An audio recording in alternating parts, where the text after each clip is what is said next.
બનાસકાંઠા જિલ્લાના અમીરગઢ તાલુકામાંથી પસાર થતી બનાસ નદીના વહેતા પાણીમાં લોકોના પ્રવેશને નિયંત્રિત કરવા માટે તંત્ર દ્વારા પોલીસ સુરક્ષા ગોઠવવામાં આવી છે।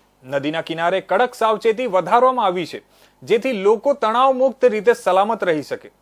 અમીરગઢ તાલુકો ઐતિહાસિક રીતે તપોભૂમિ તરીકે ઓળખાય છે। અહીંથી બનાસ નદી પસાર થાય છે અને નદીના કિનારે વિશ્વેશ્વર મહાદેવનું મંદિર આવેલું છે।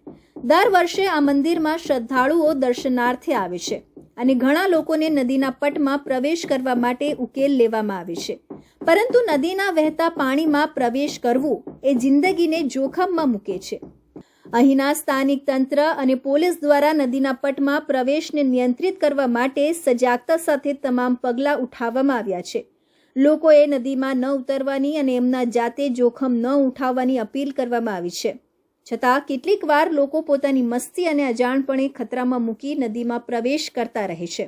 તેના કારણે અમીરગઢ પોલીસ દ્વારા ચુસ્ત પોલીસ બંદોબસ્ત ગોઠવવામાં આવ્યો છે।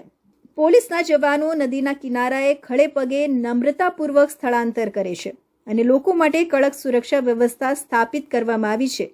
આ ઉપરાંત પોલીસ તંત્ર લોકોની સલામતી માટે દરરોજ કામગીરી કરશે અને કોઈ પણ પ્રકારની અનિચ્છનીય ઘટના સામે ચેતવણી આપશે। સ્થાનિક નાગરિકોને સલામતી સાથે જોડાયેલા મહત્વના નિર્ણયને સ્વીકારવા અને તેમની સુરક્ષા માટે આ સાવચેતી રાખવાની વિનંતી કરવામાં આવી છે। તો આ હતા